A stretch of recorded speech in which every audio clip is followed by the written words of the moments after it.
Recording and recording, doodle-doodle-doo, recording. Is this a good shot? Green frame? Let's find out. Alright. Next step, weighing them salts, baby. Oh yeah. So, today I'm brewing hazy New England IPA because they're delicious, but I like to split my beers into two beers. So I brew a 40-liter batch or so and split it into two 20-liter batches. So the first will just be, I'd say, a standard New England IPA.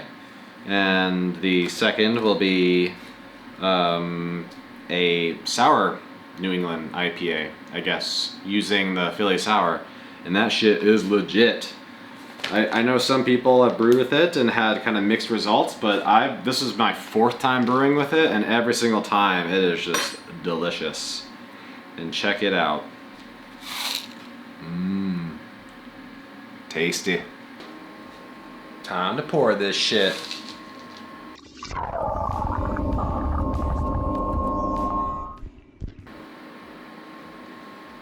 Dip it for luck.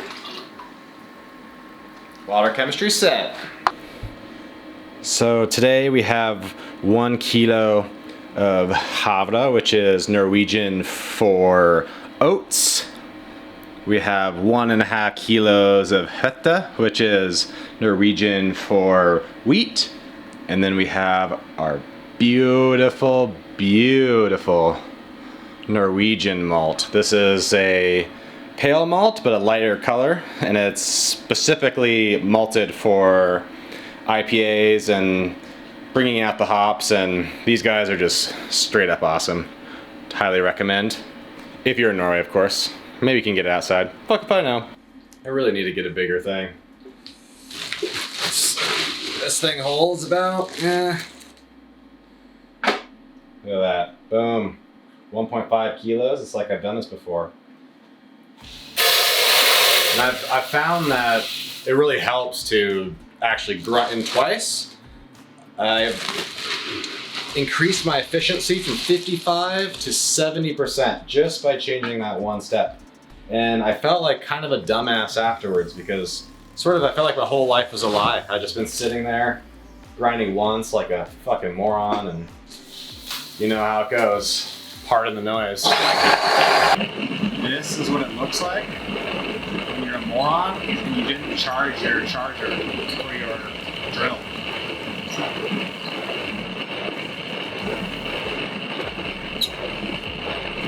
Luckily, a small charge usually gets it back. So then I just ran it back through the grinder and into these bags. So the method that got me all started was brew in the bag. Colin, you son of a bitch, you're the one that taught me this, and he's off in the mountains doing fun things. I'm here alone, brewing, staring, talking to a camera, I guess talking to the internet, maybe being out of frame. I don't know. Anyways. Hard life.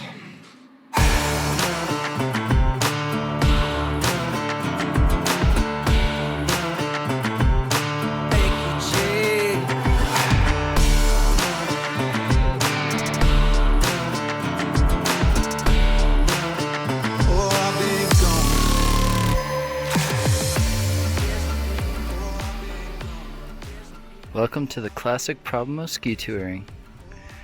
5 minutes in the tour, already changing clothes. Case 1, case 2.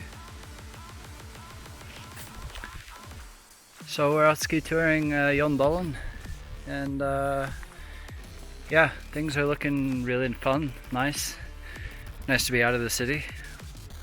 Some other people who are less fortunate, it's like my colleague Dan, who is stuck at home brewing beer, so I've got something to come back to when I get back to the city. And speaking of which, I think it's mash time, so maybe Dan, can you lead us through the mashing steps and what's happening next? All right. Now I'm using my super high tech insulation. We're almost at our strike temperature. These are just cheap sleeping pads. Yes, pads, that's a word. That you buy, and I've cut them with my proprietary hole cutting technology, and this is gonna keep in the heat because we're almost at strike temperature, which is 70 degrees. At least that's what I use. That tends to, once I dump in the grain, lower the temperature right to the most perfect point you've ever seen. So now we can just watch me struggle putting this on.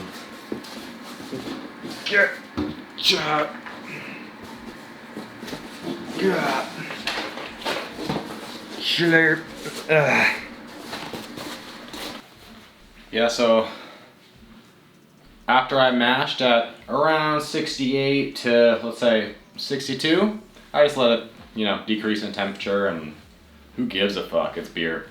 Now it's time to pull out the bag. This is the beauty of brewing in the bag, is just pull it out and it's that easy. However, it gets really, really heavy, like heavy when you have all this grain. So I have a latch system rigged to said hangboard over here, real kind of a backboard behind the hangboard, and a ratcheting 3-to-1 pulley, and makes it a lot easier.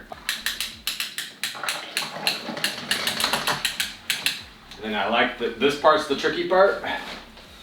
We just go fast as possible and try not to spill too much, which is why I have this bag. Yeah.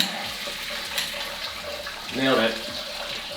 And then now we just let it drain and chill.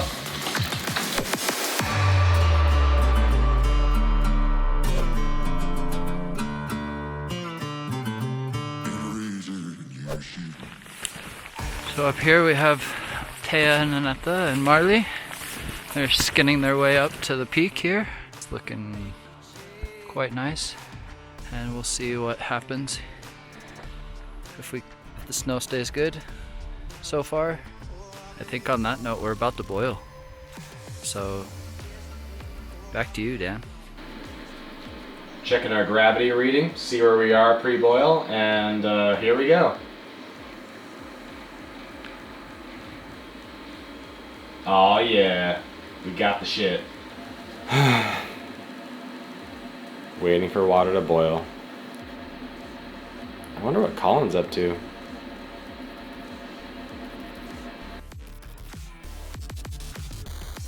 We're gonna go shred some fresh nar, pow pow, and have one hell of a time. Know what I'm saying?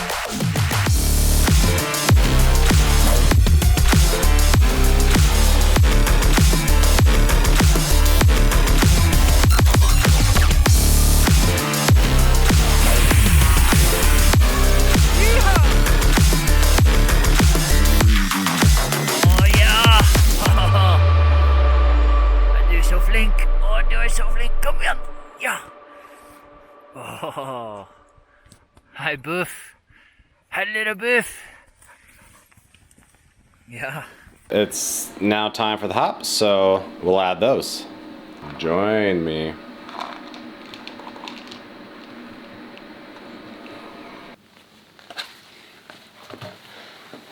It's cooled, and now we transfer the beer.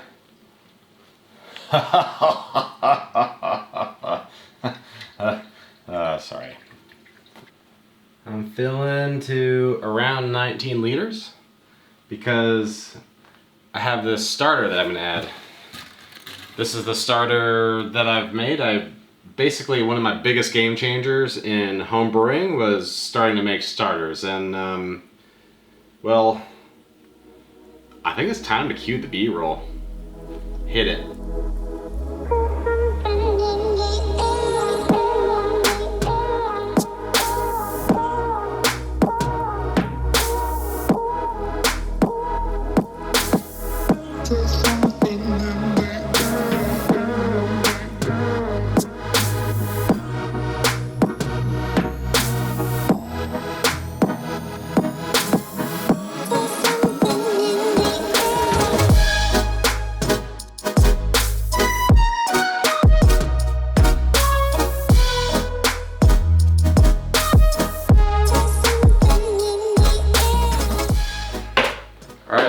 enough yeast to the same size fermenter.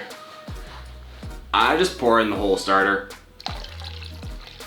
I let it rest for a while, so there's some dead yeast at the bottom, but fuck it, I just throw it all in there.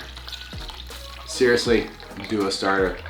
The next step is the best step. This step is oxygenating.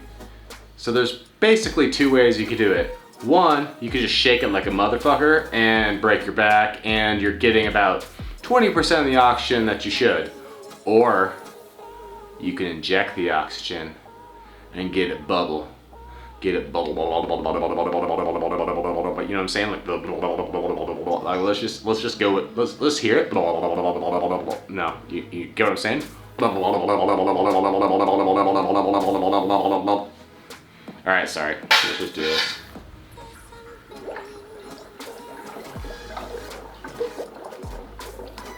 "30 seconds. It's very satisfying. Look at those yeasties. You know they like it. Shit.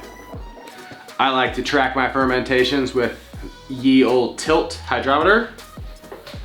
Give it the close. Swoop. I like this near here. Gravity was 066. Nailed it. So thanks for joining. Really, the point of this video is to sort of show the beginning, to show the setup that got me inspired into brewing. Colin showed me this setup over 2 years ago, and I've just been taken by brewing ever since. So really the point of this channel is to follow us along our journey into brewing and looking into starting an actual brewery within Norway. And so follow along, or don't. I don't know. Peace.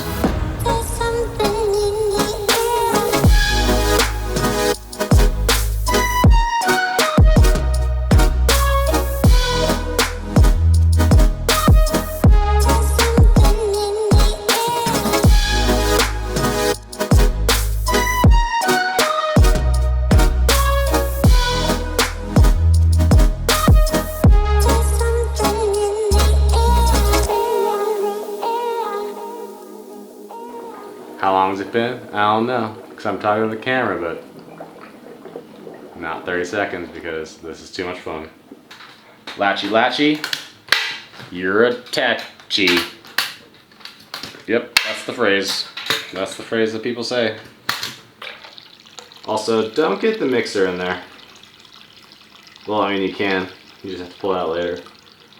And your mom's like, "Why is the mixer in there?" You're like, "Mom, I didn't mean to." And he's like, "Why?" And you're like, "I don't know." She's like, "Why my mom brew with my mom?" It's like, "I don't know. This joke makes no sense." And then just like the tape stops going, and I stop talking and things.